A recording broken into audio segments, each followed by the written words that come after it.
Hello दोस्तों, स्वागत है आप सभी का हमारे YouTube channel e learning platform पर। तो आज हम लोग देखेंगे दो चरों वाले रैखिक समीकरण। इसमें पहले हम लोग उदाहरण देख चुके हैं, प्रश्नावली 4.1 देख चुके हैं। इससे पहले जो भी उदाहरण है वो भी देख चुके हैं। अब इससे आगे बढ़ेंगे हम, ठीक है। तो अब जो भी बच्चे इस पर नए हो इस चैनल पर, वो लोग इस चैनल को सब्सक्राइब जरूर कर लें, ठीक है। और बेल आइकन जरूर प्रेस करें, जिससे आपको नए वीडियो जब भी आए तब आपको मिलते रहें, ठीक है। तो हमने देखा, सबसे पहले हम लोग एक चर वाले रैखिक समीकरण भी देख चुके हैं, अब दो चर वाले रैखिक समीकरण भी देख चुके हैं। हम देख तो चुके हैं, अब इससे आगे है क्या वो हम अब आगे देखेंगे, ठीक है। तो सबसे पहले हम देखते हैं क्या रैखिक समीकरण। तो 2x धन 6 बराबर कितना है 0। ये क्या है, यह है एक चर वाला रैखिक समीकरण, ठीक भाई। तो मैंने देखा 2x बराबर -6 लिख सकता हूँ उसको, 6 इस साइड है, पक्षांतर कर दिए। x बराबर -6/2 लिख सकता हूँ, क्यों? क्योंकि 2 गुणा में भाग में जाएगा, यहाँ से कट जाएगा, कितना आ जाएगा माइनस जो का 2 -3। तो x बराबर क्या आ गया -3। मैं आपसे बोलूँ क्या इसका x का मान कुछ और हो सकता है क्या इस समीकरण में? तो आप बोलोगे नहीं सर, क्यों? क्योंकि x का मान सिर्फ -6 रखोगे, -3 रखोगे, तभी क्या हो जाएगा, तभी ये शून्य आएगा। जैसे कि मैंने रखा 2 गुणा -3 बराबर में 6, बराबर में कितना हो जाएगा 0। सॉरी, अभी और करके देख लेते हैं। 3 गुणा 2 बराबर कितना हो जाएगा -6, क्योंकि माइनस के साथ में -6, ठीक है। यहाँ क्या है, धन का है, ठीक है भाई, धन को बराबर में 0। तो धन 6, देखिए ऋण का 6 और धन का 6 बराबर क्या हो जाएगा 0। तो ये 0 आ गया, मतलब हमें ये समझ में आ गया कि हाँ x बराबर -3 ही होगा, तभी यह इस x का मान -3 जो होगा वही इस वाले जो समीकरण है उसको सेटिस्फाई करेगा, ठीक है। इसको बराबर 0 लेके आएगा, ठीक है। तो हमें क्या मिल गया कि x बराबर कितना है -3 है। इसके अलावा x की कोई भी ऐसा कोई मान नहीं है जो इस समीकरण को 0 तक लेके आए, 0 के बराबर लेके आए। तो हमने इसमें ये देखा कि जो भी एक चर वाले रैखिक समीकरण होते हैं, हमने इसमें क्या देखा कि एक चर वाले रैखिक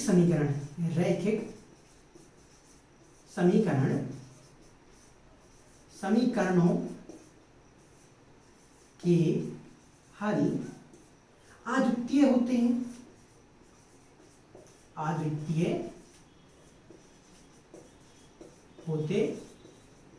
हैं। देखिए आप क्या होगा, अद्वितीय है, क्यों? क्योंकि इसमें x का ऐसा कोई मान नहीं है जो इस वाले समीकरण को 0 के बराबर लेके आए, ठीक है ना। तो हमें क्या समझ में आ गया कि एक चर वाले रैखिक समीकरणों के हल जो होते हैं वो अद्वितीय होते हैं, कोई दूसरा हल नहीं होता, ठीक है। मतलब यूनिक हल होता है, सिर्फ एक हल होता है इसका। आगे हम दो चर वाले, लेकिन हमें पढ़ना है क्या, दो चरों वाले रैखिक समीकरण, ठीक है भाई। हम दो चर वाले रैखिक समीकरण देखेंगे, उसमें हम देखते हैं क्या होता है। इसमें भी क्या एक ही सॉल्यूशन आता है, दो आते हैं, कितने हल आते हैं ये देखेंगे हम। हमने देखा आगे, हमने लिखा क्या 2x धन, आसान सा देखते हैं, वही बहुत आसान, x धन y बराबर 6। यह क्या है, रैखिक समीकरण है, ठीक है। कौन सा रैखिक समीकरण है, दो चरों वाला, क्यों? क्योंकि इस एक चर और दो चर है इसमें, ठीक है। अब देखिए इसमें मैंने x बराबर, मैंने माना x बराबर क्या है 0। अगर मैंने x बराबर 0 माना तो 0 धन y बराबर कितना आ जाएगा 6। तो y बराबर कितना आ जाएगा 6। तो y बराबर, अगर मैंने माना x बराबर 0 है तो y बराबर मेरे को मिलता है 6।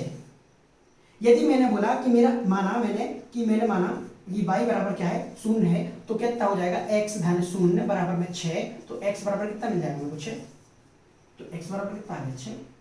देखो मेरे पास कितने हल आ गए, एक ये हल आ गया, एक ये हल आ गया। मैंने माना क्या x बराबर कितना है, मैंने माना 1, तो कितना हो जाएगा 1 धन y बराबर 6। तो y बराबर कितना हो जाएगा 6 ऋण का 1, y बराबर कितना हो जाएगा 5। तो y बराबर कितना आएगा 5। इस प्रकार से मैं x का ऐसा कुछ भी मान रखते जाऊं, x का 2 3 4 5 6, उसके हिसाब से y का मान भी मेरे को मिलता जाएगा। तो क्या हो रहा है, एक ये हल हो गया, एक ये हल हो गया, एक ये हल हो गया। हल क्या होता है, इस समीकरण का हल क्या होगा, x और y का ऐसा मान जो 6 के बराबर हो, जिन दोनों का योग 6 के बराबर हो, यही तो एक हल है इस समीकरण का। इस समीकरण का हल क्या होगा, यही होगा कि x और मान का ऐसा कोई x और y का ऐसा कोई मान रखिए जिन दोनों का सम हो कितना 6 के बराबर। ठीक है, तो यही चीज है। तो एक ये हल हो गया, एक ये हल हो गया, एक ये हल हो गया। x का मान मैं कुछ भी रखते जाऊं, 2 रखूं, 3 रखूं, 4 रखूं, 5 रखूं, 6 रखूं, 7 रखूं, कुछ भी रखते जाइए, उस हिसाब से आपको y का मान मिलता जाएगा। मतलब कि अनंत हल हो गए।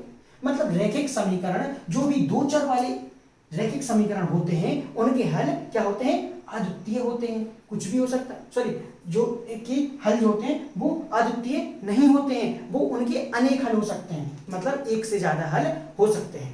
ठीक है, तो हमें क्या देखना है, हमने यहाँ पे क्या देखा, यही देखा कि जो एक चर वाले रैखिक समीकरण होते हैं उनका जो हल होता है वो अद्वितीय होता है, लेकिन जो दो चर वाले समीकरण होते हैं, दो चर वाले रैखिक समीकरण जो होते हैं उनके हल जो होते हैं वो अद्वितीय नहीं होते हैं, उनके हल अनेक हो सकते हैं या एक से ज्यादा हो सकते हैं।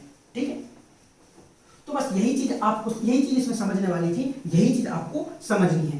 ठीक है, तो हमें क्या पढ़ना है, दो चर वाले रैखिक समीकरण जिनका मान एक से ज्यादा हो सकता है, जिनके हल एक से ज्यादा हो सकते हैं। ठीक है, इसी आधार पर हमारा क्या है, उदाहरण नंबर तीसरा है। उदाहरण तीसरा देखते हैं, आपको और अच्छे से समझ में आएगा। समीकरण x धन 2y बराबर 6 के चार अलग अलग हल ज्ञात कीजिए। इसके चार अलग अलग हल ज्ञात करना है। x धन 2y बराबर 6। ठीक है, ये क्या है, यह क्या है, वो दो चरों वाला रैखिक समीकरण। x और y दो चर हैं और दोनों का की घात 1 और 1 है, इसीलिए क्या है, ये दो चर वाला रैखिक समीकरण है। ठीक है भाई, अब देखते हैं इसमें। मैंने हमेशा इसको सॉल्व करने की क्या करना है, हमेशा एक टेबल बना लिया करो, एक सारणी बना लिया करो। हमें क्या करना है, चार हल निकालने हैं इसके। ठीक है, यहाँ लिख दो x, यहाँ लिख दो y। ठीक है, ये अब अगर मैंने माना x बराबर 0 है, सबसे पहला सॉल्यूशन, सबसे पहला हल, इसका पहला हल क्या है, x बराबर माना x बराबर 0 है। ठीक है, x बराबर 0 रखा तो क्या हो जाएगा, 0 धन 2 गुणा y बराबर 6। तो कितना हो जाएगा, 2 गुणा y बराबर 6, y बराबर 2, 6 बटा 2 कितना हो जाएगा, 3। 2 गुणा में भाग में आएगा तो 3, तो कितना हो गया, हमें क्या मिल गया, y बराबर 3। मैंने माना, दूसरा पहला हल हो गया, माना x बराबर, अब क्या करना है, पहले y बराबर 0 माना। हमने x तो मान लिया, हमें x थोड़ी मानना है, y मान लिया, y बराबर 0, तो क्या हो जाएगा, x धन 2 गुणा 0 बराबर 6। तो मेरे पास x बराबर कितना आ जाएगा, 6। y बराबर 0 माना तो x बराबर कितना आ गया, 6। अगर हम ऐसा करते, x बराबर 6 मानते तो y बराबर 0 मिल जाता। ठीक है, तीसरा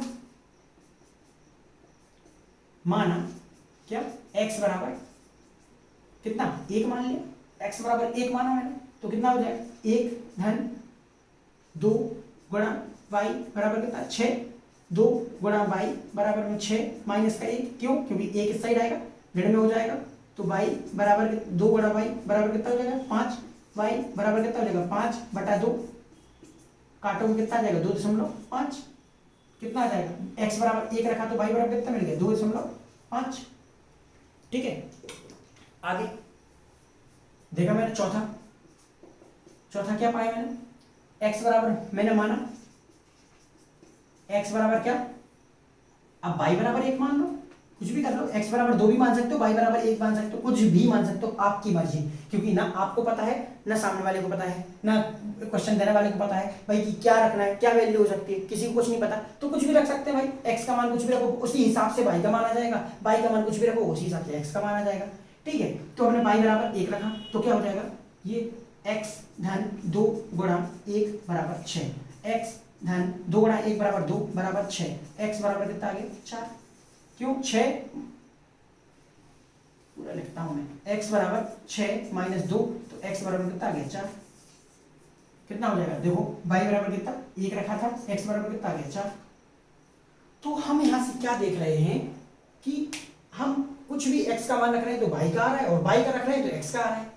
लेकिन आप लोग एक चीज गौर करना, कभी भी ऐसा नहीं हो सकता है कि x का मान 0 रखोगे तो भी y का मान 3 आ रहा है, और x का मान कुछ और भी रखोगे तो भी y का मान 3 आ रहा है। ऐसा आपको रैखिक समीकरण में कभी भी देखने को नहीं मिलेगा, क्योंकि हर एक x के मान के लिए अलग अलग y का मान होता है। तो ये चीज आपको हमेशा ध्यान रखनी है, कभी भी ऐसा कोई बिंदु, कभी भी ऐसा x का कोई ऐसा मान नहीं मिलेगा जिसके लिए y के दो मान हो, और ना ही कभी भी y के लिए कभी भी x का कोई ऐसा मान नहीं मिलेगा, मतलब y का ऐसा कोई मान नहीं मिलेगा जिसके लिए x के दो मान हो।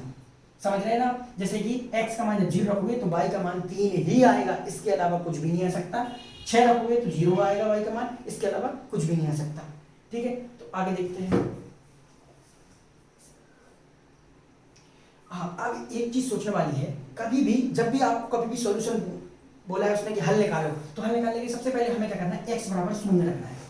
ठीक है, x बराबर सबसे पहले जब भी उसने हल निकालने के लिए बोला तो x बराबर 0 रखना। इससे क्या होता है, बहुत आसान पड़ता है। जैसे ही मैंने देखो यहाँ पर x बराबर 0 रखा था तो एक हमारा x वाला पद तो गायब ही हो गया, क्यों 0 रखा, 0 का मान कुछ नहीं, x वाला पद गायब, y का मान 0 रखा तो y वाला पद गायब, डायरेक्ट हमें मिल गया। देखो दो स्टेप में ही मिल गया आंसर। और यहाँ पे जैसे ही मैंने x बराबर 1 रखा था तो मुझे 1 स्टेप, 2 स्टेप, 3 स्टेप, 4 स्टेप लगे थे।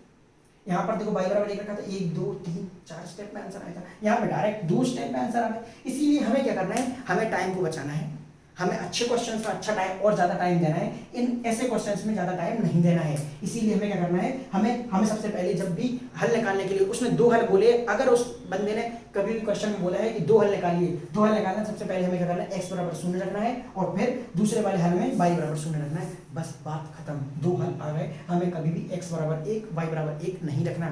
ठीक है, जब उसने बोला 4 तो फिर हमें x बराबर 1 ही रखना है, इससे ज्यादा कुछ मत रखना, और y बराबर 1 रखना है। तो 4 सॉल्यूशन हो गए। जैसे ही उसने बोला 6 निकालो तो हमें x बराबर 2 रखना है और y बराबर 2 रखना है, एक बार।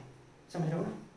इससे क्या होगा कि अगर हम बड़ी वैल्यू रखते हैं, बड़ा मान रखते हैं x और y का, तो बड़ा मान रखने में दिक्कत ये होगी कि हमें ज्यादा कैलकुलेशन करना पड़ेगा, ज्यादा गुणा भाग करना पड़ेगा, ज्यादा बड़ी बड़ी चीजें होंगी, ज्यादा समय लेगा। तो वो चीज हमें नहीं करनी, हमें क्वेश्चन को आसान बनाना है और हमें उसका सॉल्यूशन निकालना है, उसका आंसर निकालना है, उसका हल निकालना है। ठीक है ना? तो सिर्फ हमेशा आसान वैल्यू ही रखना। मैं आपको बहुत आसान चीजें ही बताऊंगा, किस तरीके से आप प्रश्न को बहुत आसान करके हल कर सकते हो। ठीक है ना? क्योंकि अगर कोई बंदा बड़ी वैल्यू रखता है, जैसे y का मान आप कुछ भी रख सकते हो, x का मान आप कुछ भी रख सकते हो, आप बिल्कुल फ्री हो।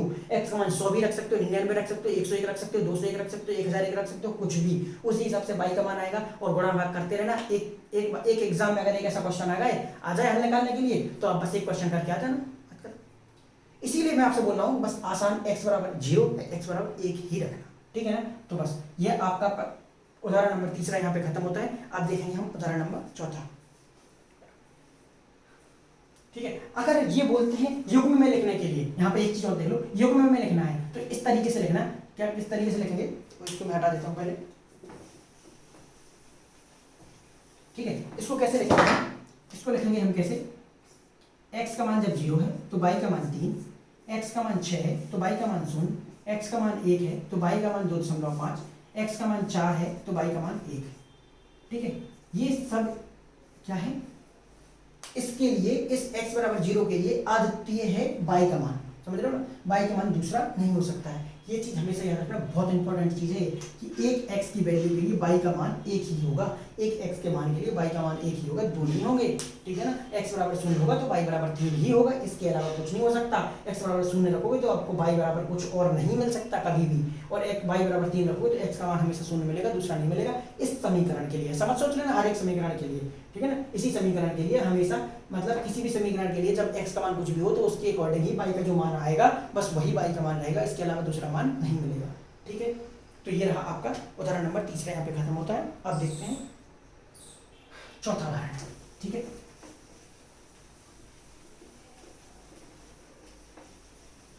उदाहरण नंबर 4 क्या है?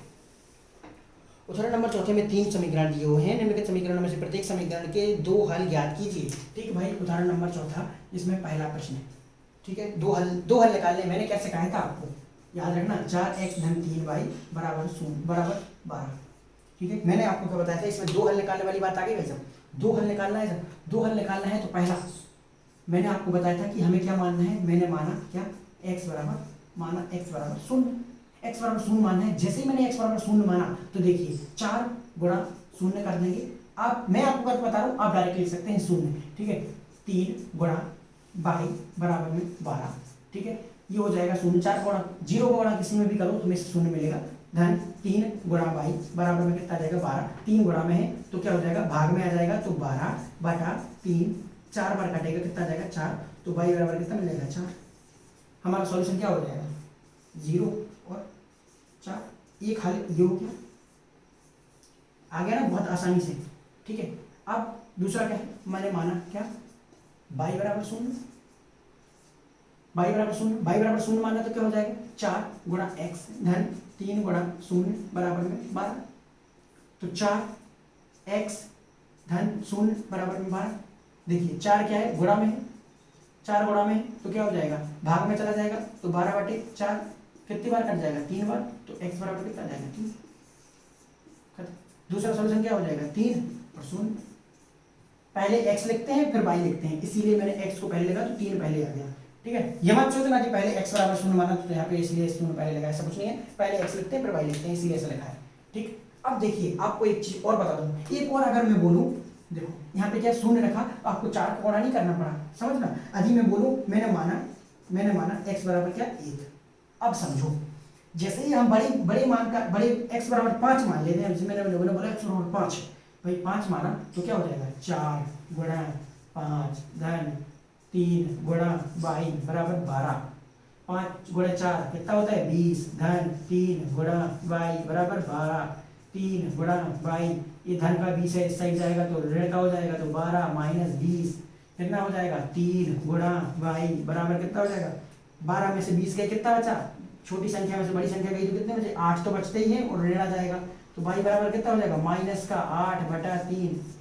अब इसको दशमलव में लिखना हो तो दशमलव में लिखते रहो, तो कितना हो गया, देखो कितना टाइम लग गया, 5 में 20 निकालना है, पहले ये करना है वो करना है, इसीलिए मैंने बोला था आपसे कि सबसे पहले x का मान शून्य मानो और y का मान शून्य मानो, ये आसान होता है। x बराबर 5 नहीं मानना है, बहुत बड़ी वैल्यू हो जाती है, बहुत बड़ा मान हो जाता है, बहुत ज्यादा गुणा भाग करना पड़ेगा। देखो कैसा आंसर आ रहा है, उल्टा सीधा बट्टे में माइनस में, इसीलिए हमें हमेशा छोटी वैल्यू का मान रखना है, x बराबर 1 2 3 इस तरीके से रखना है। पहले सबसे पहले शून्य से स्टार्ट करना है, फिर 1 जाना है, फिर 2 जाना है, फिर 3 जाना है, ठीक है। तो ये आपका पहला प्रश्न समाप्त होता है। तो हमें क्या करना है, ये चीज को याद रखना है, क्या रखना है यार कि हमेशा छोटे मान को रखना है, एक ये रहा आपका सॉल्यूशन, ठीक है। x का मान हमेशा छोटा रखना है। आगे बढ़ते हैं दूसरे प्रश्न की तरफ। उदाहरण नंबर 4 का दूसरा प्रश्न, उदाहरण नंबर 4 का दूसरा प्रश्न क्या है, इसमें समीकरण दिया हुआ 2x धन 5 बाई, ठीक है, 2x धन 5 बाई बराबर में 0, यही दिया है ना, हाँ ठीक है। हमने देखा यहाँ पर सबसे पहले हमें क्या मानना है, देखो मैंने आप सब कुछ कराया है, कुछ नहीं है, बहुत आसान है, x बराबर 0 मानना है, ठीक है। 2 गुणा 0 धन 5 गुणा बाई बराबर 0, तो 5 गुणा पाई यहाँ पे क्या है धन में 0 बराबर में 0, तो कितना हो जाएगा, देखो 5 गुणा बाई तो 5 गुणा में है तो 0 बटा 5 कितना होता है 0, तो बाई बराबर कितना आ गया 0। अब देखिए यहाँ पर अब बोलेंगे सर ऐसा कैसे, नहीं अब आप बोलोगे सर अब मैं क्या करूँ, ये अगर 5 बराबर 0 आपका युग्म बन गया 0 तो 0। अब आप बोलोगे सर बाई बराबर, अब मैंने तो आपको पढ़ाया तो आप क्या करोगे, अब मैंने माना बाई बराबर 0, ठीक है भाई, आपने बाई बराबर 0 रखा तो क्या हो जाएगा 2 गुणा x धन 5 गुणा 0 बराबर 0, तो क्या हो जाएगा 2 गुणा x धन 0 बराबर 0, तो हो जाएगा 2 गुणा x तो कितना होगा 0 बटा 2 बराबर में 0। आप बोलोगे सर यहाँ पे ये हो गए, आप ऐसा लिख के आ जाओगे 0 और 0, तो ये है एक आंसर। आप बोलोगे सर ये लिखा था मैंने परीक्षा में, ये लिखा था, मेरा गलत कर दिया, मेरे को आधे नंबर मिले, क्यों मिले, क्योंकि आपने तो एक ही चीज है, आप जब लिखोगे यहाँ पे तो आपको यही देखने को मिल रहा है ना, ये देखो ये भी 0 0 लिखा है, ये भी 0 0 लिखा है, तो आप एक चीज को 2 बार लिखा होगा तो आंसर नंबर कैसे मिल जाएंगे। तो आपको ये चीज देखना है यहाँ पर, जब भी x का मान 0 है और y का मान 0 आ गया तो आपको y को 0 मानना ही नहीं है, क्योंकि आपको पता है ना कि x का मान जब 0 रखते हैं तब y का मान 0 है, और y का मान 0 रखोगे तो x का मान 0 मिल रहा है। ये तब से मैं बोल रहा हूँ तब से कि x के मान के लिए, कोई भी x के मान के लिए y का मान फिक्स होता है, वही y का मान मिलेगा, इसके अलावा y का मान कुछ नहीं मिलेगा, y का मान एक ही मिलेगा, और उसकी जो y का मान मिलेगा उस y के मान के लिए x का मान फिक्स होगा, तो वही y का मान मिलेगा। देखो x का मान मिलेगा मतलब ऐसा है कि अगर x बराबर 0 आपको मिल गया और x के मान के x बराबर 0 रखने पर आपको y बराबर 0 मिलता है, तो y बराबर शून्य रखने पर x का मान शून्य ही मिलेगा और कुछ नहीं मिलेगा, इसीलिए आपको रखने की जरूरत नहीं है, ये फिक्स हो गया है ये सॉल्यूशन। आपको y बराबर 0 नहीं रखना है, आपको रखना पड़ेगा, आपको मानना पड़ेगा कि y बराबर 1 या फिर x बराबर 1। आपने y बराबर 1 माना तो आपको क्या मिल जाएगा, 2 गुणा x धन 5 गुणा 1 बराबर में 0, तो 2 गुणा x बराबर में क्या आ जाएगा, माइनस का 5, क्योंकि 5 इस साइड जाएगा तो माइनस का 5 हो जाएगा, x बराबर माइनस का 5 बटा 2, तो बराबर माइनस में 2.5 आ जाएगा। तो आपका आंसर क्या हो जाएगा, माइनस का 2.5 और 1, ये आपका एक सॉल्यूशन हो जाएगा। एक ये हल हो जाएगा, एक ये हल हो जाएगा, ठीक है। तो ये हो जाएगा आपके दो हल। तो ये चीज आपको हमेशा ध्यान रखनी है कि समान आ जाए तो आपको इसको काट देना है, एक को बस एक को ही लिखा रहने देना है। पहली बात, अगर आपने इतना ध्यान नहीं दिया है तो कि 0 0 आ गया, यार अगर मैं y बराबर 0 रखूँ तो x का मान तो 0 ही आना है, तो क्यों कर रहा हूँ मैं दोबारा y बराबर 0 क्यों मानूँ, ठीक है। ये आपको समझना है। फिर भी अगर आपको समझ में नहीं आता तो इतना तो समझ में आएगा कि यार इतना दिखता तो है, आंखों से दिखता तो है ही कि ये 0 0 लिखा है, ये भी 0 0 लिखा है, दोनों समान लिखें, नंबर देगा क्यों, ये तो दोनों एक ही सॉल्यूशन है, एक ही हल है, तो क्यों लिखूं मैं इसके लिए हमें एक और हल निकालना पड़ेगा, y बराबर 1 मानो या फिर x बराबर 1 मानो, ठीक है। तो आगे बढ़ते हैं। ये रहा आपका दूसरा, पहले चौथे का दूसरा हो गया। अब देखते हैं तीसरा, ठीक है। अब देखते हैं तीसरा। तो चौथे उदाहरण नंबर चौथे का तीसरा प्रश्न, तीसरा क्या है, 3y धन 4, 3y धन 4 बराबर में 0। ये देखिए, हाँ इसमें क्या है, इसमें क्या आपको x का मान तो कुछ दिया ही नहीं है, इसको इस तरीके से लिख लो भाई 0। अब आप बोलोगे सर ये तो एक चर वाला रैखिक समीकरण है, तो भाई दो चर वाला रैखिक समीकरण बना लो, इसको बोल सकते हो दो चर वाला रैखिक समीकरण। उसने पहले ही बोला है, क्या उसने समीकरण बोला है, कुछ नहीं बोला है, तो इसको ठीक है भाई आप दो चर वाला समीकरण बना लो। हम दो चर वाले समीकरणों की बात कर रहे हैं, दो चरों वाले रैखिक समीकरण की बात कर रहे हैं, तो दो चरों वाले रैखिक समीकरण बना लो भाई इसको, ठीक है। धन में क्या हो जाएगा, 3y धन में 4 बराबर 0। अब हो गया ना भाई दो चरों वाला रैखिक समीकरण, ठीक है। हमने देखा, हमने माना, मैंने आपको बताया था पहले आपको x का मान मानना है 0। देखिए x बराबर मैंने 0 माना, मैंने माना x बराबर 0, तो देखिए 0 गुणा 0 क्या हो जाएगा, 0 धन 3 गुणा y धन में 4 बराबर 0। अब देखो 3 गुणा y बराबर में माइनस का 4, तो y बराबर कितना हो जाएगा, माइनस का 4 बटा 3, ठीक। एक आपका सॉल्यूशन क्या हो जाएगा कि 0 और माइनस का 4 बटा 3, ये आपका एक आंसर हो गया। दूसरा देखो, इसका दूसरा वाला, ये था पहला दूसरा सॉल्यूशन। दूसरा सॉल्यूशन क्या है, अब y बराबर 0 माना, मैंने y बराबर 0 माना, y बराबर 0 मानोगे तो देखो अब आप y बराबर 0 नहीं मान सकते, क्यों, क्योंकि देखो x गुणा 0 गुणा x धन y बराबर 0 माना है अपन ने, तो 3 गुणा 0 धन में 4 बराबर 0, तो ये क्या हो गया 0 धन 4 बराबर 0, ये तो गलत ही हो गया, ये 4 बराबर 0 आ रहा है, ये तो हो ही नहीं सकता, पॉसिबल ही नहीं है, तो ये गलत है, ठीक है।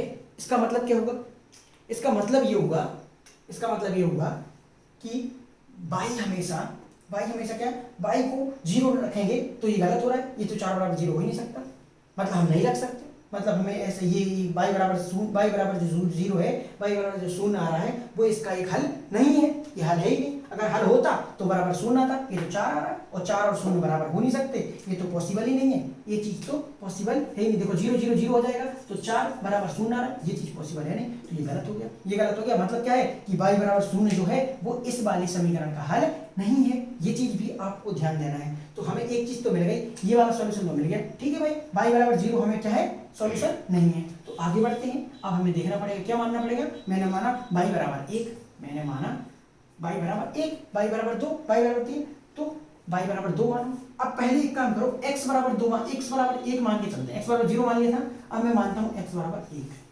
अभी अपन y बराबर 0 मान लिया, अपन का अगला स्टेप होता है x बराबर 1।